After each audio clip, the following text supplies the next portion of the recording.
산책하기 좋은 계절, 추수의 계절, 가을입니다. 가을은 농부에게 한 해의 농사의 결과를 수확하는 아주 중요한 때이기도 합니다. 더도 말고 덜도 말고 이 한가위만 같으라라는 말이 있듯이 우리의 가을이 여전히 이 코로나와 함께하는 힘든 가을이지만 그럼에도 하나님의 은혜와 또 풍성한 감사가 우리 모두와 함께하길 기도합니다. 하나님께서 여러분들에게 어떠한 그 풍성한 은혜와 감사로 오늘 여기까지 함께 하셨습니까? 여기 수요 영성 기도회로 여러분은 오늘 어떤 마음으로 나와 하나님께 어떤 마음으로 예배 드리고 계십니까? 혹시 내 마음 가운데 정말 하나님께 감사하지 않고서는, 정말 하나님께 간절히 기도하지 않고서는 미칠 것 같은 그러한 간절한 마음으로 혹시 여기 나오신 분 계실까요? 저 역시도 그런 마음인데요. 그런 마음으로 오늘 하나님께 예배드리며 또 하나님께 하나님의 말씀을 전하며 오늘 모두와 함께하길 기도합니다. 바로 그런 기도하는 마음으로 이 강단에 올라왔는데요. 그런 간절한 그런 기도하는 마음과 함께 또 다른 마음의 한켠으로는 하나님, 그게 생각보다 쉽지 않은데 어떻게 합니까? 하나님, 그게 생각보다 어려운데 주님 좀 도와주세요. 이렇게 좀 생각보다 안 되는데 어려운데 힘든데 하는 그런 마음이 또 함께 공존합니다. 왜 그럴까? 무엇이 문제일까? 곰곰이 그 이유를 오늘 말씀을 묵상하며 생각해 봅니다. 그리고 오늘 이 시편 50편에서 그 답을 찾아봅니다. 우리가 이 추수의 계절 하나님의 은혜와 정말 풍성한 감사로 살지 못하는 그 이유는 감사할 이유가 적어서가 아니라 바로 하나님을 잊고 살기 때문입니다. 오늘 바로 그런 내용이 나오고 있는데요. 22절을 보면 하나님을 잊은 너희여 이제 이를 생각하라. 이렇게 하나님께서 이스라엘 백성들을 향하여 말씀하시기를 너희는 나를 잊었다. 너희는 하나님을 잊었다라고 말씀하고 있습니다. 이 말씀을 들은 이스라엘 백성들 어땠을까요? 한편으로 얼마나 황당하고 또 얼마나 의아했을 것 같습니다. 자기들이 누구입니까? 하나님께서 이스라엘 백성을 선민 백성으로 선택해 주셨습니다. 그들은 어릴 때부터 하나님의 이 율법의 전통 아래에서 자라 절기나 안식일을 아주 잘 지키며 자라왔습니다. 그들은 성전에 나와 하나님께 예배를 잘 드리고 있었습니다. 마찬가지로 이 시간 여기 하나님의 성전에 나와 또 온라인으로 예배를 드리는 우리 모든 성도님들에게 하나님께서 나를 잊은 너희여 나를 생각하라 그렇게 말씀하시면서 그렇지 아니하면 내가 너희를 찢으리니 건질 자가 없으리로다 이런 말씀을 하시면 어떤 마음이겠습니까? 동일하게 황당한 마음과 함께 하나님 왜 그러십니까? 하나님 섭섭합니다.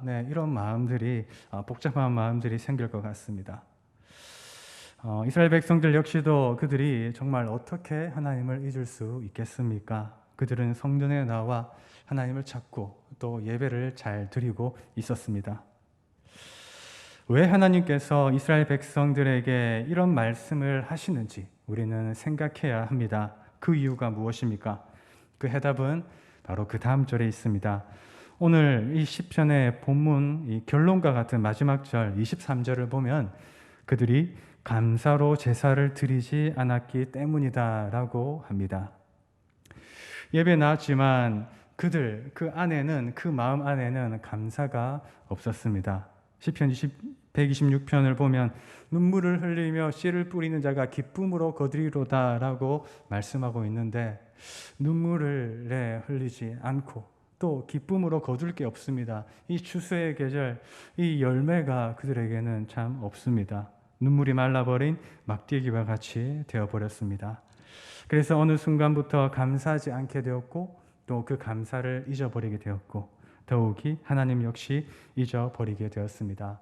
예배를 드린다고는 하지만 그렇게 앉아는 있지만 그 마음은 딴 데가 있고 그 마음 중심에는 하나님이 없었습니다. 오늘 본문이 시편 50편에는 아삽의 시라는 표제가 달려 있습니다. 아삽은 예루살렘 성전 업무를 맡은 레위 지파에 속한 인물로서 다윗 왕 시대에 하나님을 기억하며 그 하나님께 감사로 찬양을 드리는 찬양 대장으로 활동을 하였습니다. 역대상 25장과 역대하 29장 30절에 따르면 아삽은 선견자라고 하여 여호와를 찬송하며 그들이 즐거움으로 찬송하고 몸을 굽혀 예배하였다라고 합니다.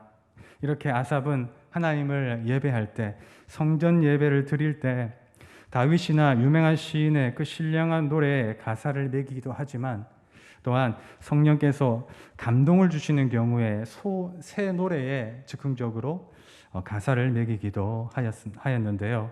이 노래를 통하여 하나님께 감사로 영광을 돌리며 하나님의 뜻을 예언하기도 하였기 때문에 찬송을 인도하는 자 혹은 기도를 인도하는 자라고 하여 바로 그를 선견자라고 부르기도 하였습니다.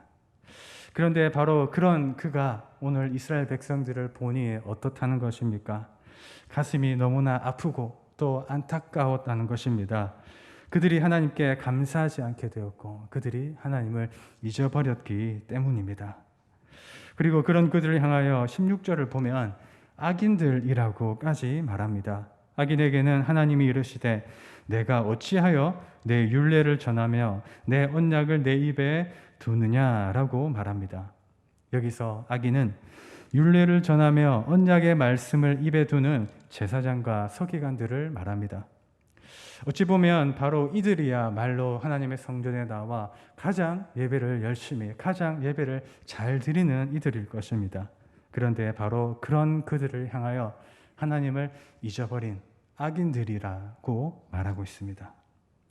이처럼 아삽의 시라고 하는 이 시편 50편과 또 73편은 당시 하나님을 예배하며 신앙생활을 하던 다윗 왕 당시의 그 이스라엘 백성들을 향하여 그들의 형식적이며 또 외식적이며 실천하지 않는, 순종하지 않는 모습에 대하여 그들이 종교인과 같은 생활을 하고 있다며 비판하는 내용이 담겨져 있습니다. 그런 그들을 향한 오늘 시는 본문에서 어떻게, 무엇으로 먼저 말씀을 시작하고 있습니까? 1절 말씀을 봅니다. 1절 말씀을 보면 전능하신 이 여호와 하나님께서 부르셨다라고 합니다. 해 돋는 데부터 해 지는 데까지 세상 모두를 부르셨다라고 합니다. 왜 부르셨을까요? 그 이유가 무엇일까요? 4절에 보면 그 이유가 나와 있습니다. 하나님이 자기의 백성을 판결하시려고, 다시 말해 전능하신 하나님께서 그들의 모습을 보고 하나님의 공의로 그들을 심판하시겠다라고 하고 있는 것입니다. 무엇을 말입니까? 5절을 보면 그들은 제사로 나와 언약한 이들이다라고 하여서 그들의 희생 제사를 심판하시겠다라고 합니다. 여러분, 희생 제사가 무엇입니까? 하나님께서 나의 성도들을 내 앞에 모으라고 하면서 그들을 향해 나와 언약한 이들이라고 말씀하고 있습니다. 바로 여기서 이 언약한 이들, 이 언약이라는 개념은 창세기 15장에 나오는 아브라함과 하나님의 그 횃불 언약을 상기시키는 내용입니다. 고대 사람들은 어떤 중요한 약속을 체결할 때는 짐승을 둘로 쪼개서 그 짐승을 불로 태우는 그런 일을 하는데, 바로 그 의식을 수행하는 게 무엇이냐면 계약 당사자 중에 만약 어느 한쪽이 그 계약을 위반하면 그 쪼개어 불에 타는 그 희생제물, 그 짐승처럼 처절한 그 최후를 감당해야 한다는 그 쌍방간의 그 암묵적인 이러한 약속이 담겨져 있는 행위인 것입니다. 그렇기 때문에 언약의 당사자는 언약을 맺은 후에 정말 최선을 다해 그 약속을 지키려고 노력하였습니다. 그래서 5절에 제사로 나와 언약한 이들이라는 것은 아브라함과 하나님이 맺은 그 언약을 성실하게 지켜야 할 그 의무가 바로 계약 당사자인 하나님뿐만 아니라 또 이스라엘 백성들 민족에게도 있음을 강조하는 것으로 바로 이것을 희생제사라고 합니다. 바로 이러한 관점에서 우리 신앙생활을 생각해 볼 때 우리는 참 신앙생활 하기 어려운 힘든 시대를 살고 있습니다. 누구는 정글과 같은 또 전쟁터와 같은 우리 현실을 살아가고 있다라고 얘기하는데 특히 우리 신앙인들에게 하나님께서는 세상 사람들보다 더 많은 것을 요구하시며 또 더 많은 희생을 말씀하시는 것 같습니다. 그런데 이 희생 제사의 관점은 바로 비록 우리가 그 가운데 더 많은 희생을 해야 할지라도 그런 희생을 치러야 할지라도 우리가 그 희생을 감수할 때 바로 그때 그에 따른 하나님의 사랑과 은혜를 풍성히 받을 수 있게 됨을 말씀하는 것입니다. 만일 성도들이 하나님의 사랑과 은혜를 간절히 기도하며 갈망하면서도 우리가 하나님께 드리는 이 희생을 소홀히 한다면 이것은 언약 당사자로서의 그 계약을 위반하는 것입니다. 사랑과 희생은 바로 쌍방이라고 하였습니다. 그래서 이 둘이 분리될 때 결국은 생명력을 잃고 그 위력은 상실하고 마는 것입니다. 따라서 우리가 입으로는 희생을 말하면서도 실제로는 희생을 따르지 않는 그 삶 가운데 있다면 기쁨과 형통만을 요구하고 있다면 정말 이 얼마나 모순된 행동인가요? 구약시대에는 바로 이와 같이 주고받는 이런 쌍방의 이 언약 관계가 분명하였습니다. 물론 이제 이것이 신약시대로 넘어와서는 우리 주님께서 완성하신 십자가의 그 보혈의 그 구원의 은혜로 말미암아 이 구약 언약은 이제 더 이상 적용되지 않게 되었습니다. 하지만 그럼에도 우리는 여기서 하나님이 왜 이런 이 언약을 맺으셨는지 희생 제사를 말씀하시는지 그 정신과 그 본질을 오늘 우리는 기억해야 하는 것입니다. 바로 그것을 하나님께서는 보시고 심판하시겠다라고 이를 부르시며 말씀하고 있는 것입니다. 그렇다면 하나님은 우리가 드리는 이 희생 제사, 우리가 이렇게 드리는 이 예배 가운데 하나님은 무엇을 받으실까요? 하나님의 관심은 어디에 있을까요? 우리 예배 가운데 하나님은 어디에 관심을 두고 무엇을 보실까요? 8절에 보면 그 답이 있습니다. 8절을 보면 나는 내 재물 때문에 너를 책망하지는 아니하리니 내 번제가 항상 내 앞에 있음이로다. 이렇게 하나님은 재물 때문이 아니라고 말씀하고 있습니다. 우리가 얼마나 많은 재물을 가져와 하나님께 드려야 되는지, 얼마나 많은 헌금을 하나님께 드려야 하는지. 하지만 하나님은 그것을 보지 않는다고, 그게 아니라고 말씀하고 있습니다. 대신 하나님의 관심은 14절과 같이 무엇입니까? 감사로 하나님께 제사를 드리며, 바로 우리가 진심으로 하나님께 감사로 예배를 드리고 있는지, 우리가 진짜 감사해서 예배를 드리는 게 맞는지, 우리 마음 중심에서 진실로 하나님께 감사해서 이 예배를 드리고 있는지 물으시며 하나님은 거기에 관심을 두시는 것입니다. 특히 13절을 보면 내가 수소의 고기를 먹으며 염소의 피를 마시겠느냐라고 말씀하시는데요. 이것이 무슨 뜻입니까? 하나님께서 백성들이 바치는 그 희생제사의 제물을 하나님께서 말씀하시고 원하시는 것은 사실이지만 그것은 수소와 고기와 염소의 피와 같은 제물이 하나님이 필요해서 그렇게 말씀하신 게 아닙니다. 다시 말해 그러한 제사를 통하여 하나님은 무엇을 원하시느냐? 바로 이 제사가 어떤 의미인지 우리가 그것을 깨닫고 우리가 그 가운데 선포된 그 말씀의 거울을 통해 바로 나를 바라보며 내 죄악을 보고 회개하며 돌이켜서 다시금 올바른 헌신의 자리로, 올바른 하나님께서 말씀하시는 그 순종의 자리로, 순종의 삶으로 살아가기를 바라는 것입니다. 사무엘상 15장 22절을 보면 우리가 잘 아는 말씀입니다. 순종이 제사보다 낫고 듣는 것이 순양의 기름보다 나으니, 바로 그 이유가 짐승을 잡아서 바치는 이 외적인 제사, 이 외적인 제사는 단지 순양의 피와 기름에 불과한 것이지만 내적인 제사, 내적인 순종, 다시 말해 사람의 그 중심에 있는 이 마음에서 비롯된 이 내적인 순종은 그 사람의 전인격적인 요소가 모두 다 담겨 있기 때문에 바로 그것을 하나님은 훨씬 가치 있는 것으로 여겨 하나님은 그러한 마음으로 나와 그러한 마음으로 감사히 예배드리는 바로 그렇게 살아가기를 바랬던 것입니다.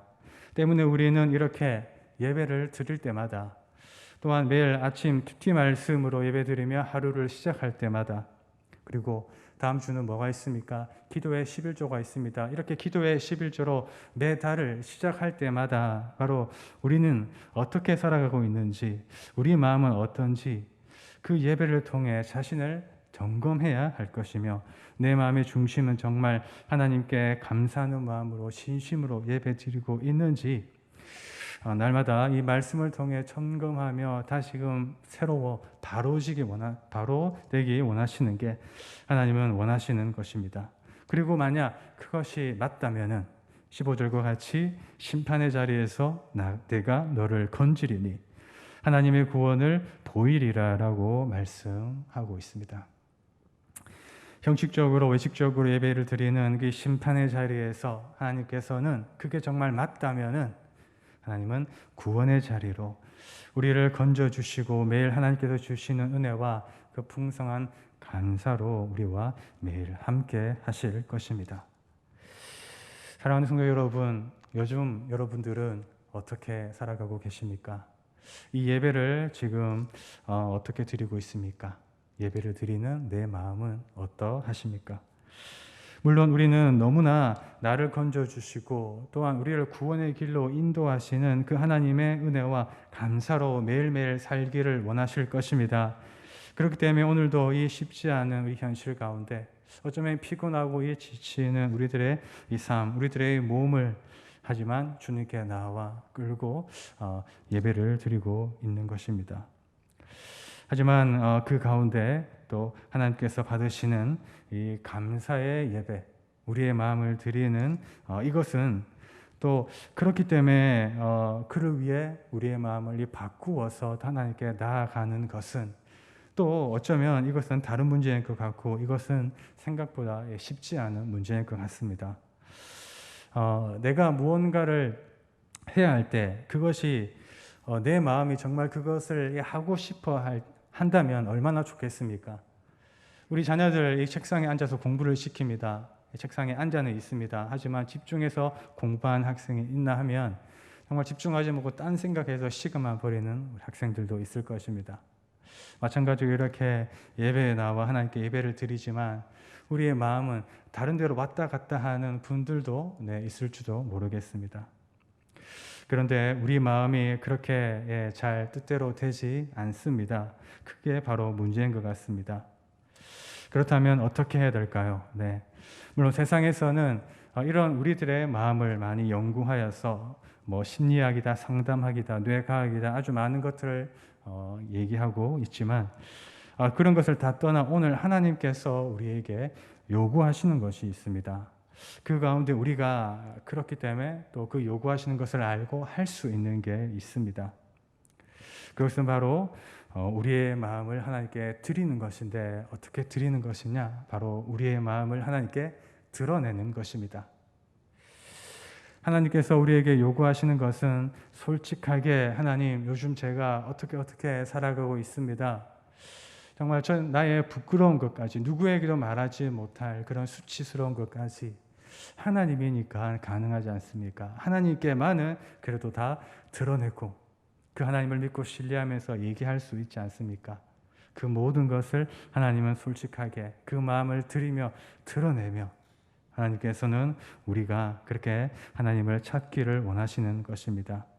바로 그러한 마음을 하나님께서는 받으시고 또 우리가 할 수 있는 이 오직 이 한 가지 이 하나님께 드러내는 우리 모두가 되어야 할 것입니다.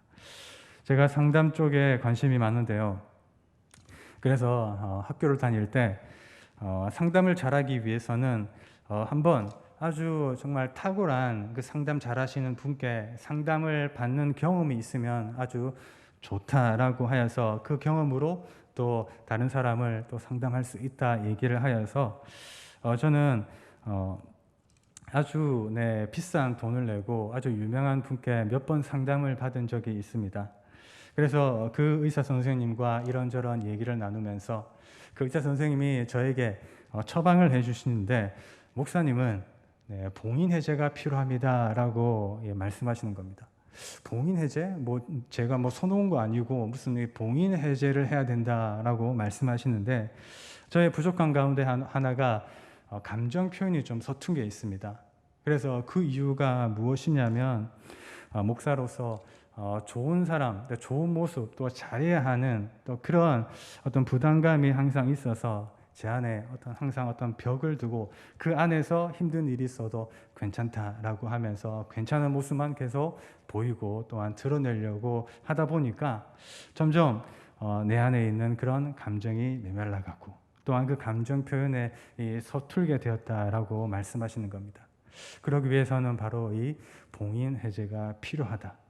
이 벽을 허물어야 된다. 그래야지 하나님과 더 깊은 관계로 나아갈 수 있다라고 말씀하시는데, 정말 맞는 말씀인 것 같더라고요. 그리고 여기에 또 그것을 들어주고 또한 그것을 담아내고 함께 할 수 있는 가족이나 또 공동체가 있다면 그것은 훨씬 더 빨리 잘 진행될 수 있다라고 말씀하셨는데, 이처럼 저와 같이 우리 성도님들도 혹시 봉인 해제가 필요하신 분이 계실까요? 어쩌면 오늘 이스라엘 백성들의 모습이 형식적이고 또 외식적이고 정말 이 보이는 모습에서 또는 괜찮다고 하지만 속은 정말 다른 하나님께 정말 부끄러운 모습의 이 신앙생활.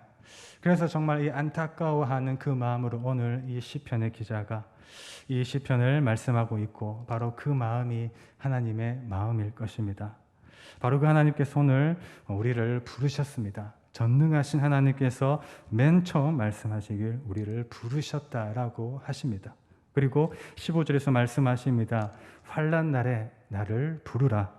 하나님이 나를 부르라고 말씀하시며 우리를 건져주시겠다라고 말씀합니다. 내가 그렇게 정말 내 마음을 바꾸는 건 쉽지 않습니다. 저도 정말 이 봉인 해제가 필요하며 그것을 위해 간절히 기도하고 있습니다. 저의 기도 제목 가운데 하나입니다.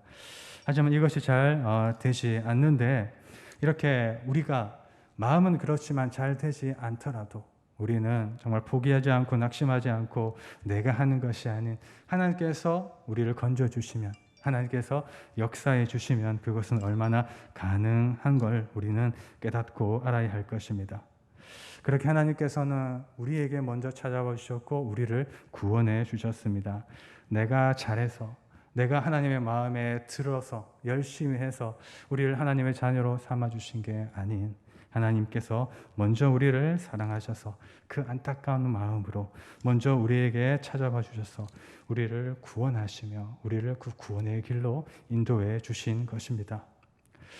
이처럼 오늘 말씀은 형식적으로 또 신앙생활을 하는 이스라엘 백성들을 향하여 그 안타까운 마음으로 감사 제사를 드리자며, 바로 그러한 자가 하나님을 영화롭게 한다라는 말씀을 하는 게 시인의 이야기입니다.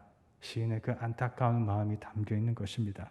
그리고 바로 그 마음이 지금 우리를 동일하게 그 안타까운 마음으로, 그 사랑의 마음과 사랑의 눈으로 우리를 보시고 찾으시며 나를 부르라, 내가 너를 건져내리라 라고 말씀하시는 것이 바로 하나님의 마음인 것입니다.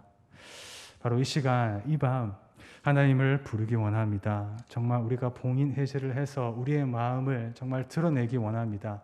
누구에게도 말하지 못할, 정말 하나님께는 말할 수 있는 솔직한 우리들의 마음을 들여서 감사의 제사로, 감사의 예배로 나아가 정말 하나님을 영화롭게 하고 하나님을 찬양하며 하나님께 이 구원의 역사가 함께하는 우리 모든 성도님들 되시기를 간절히 부탁드립니다. 기도하겠습니다.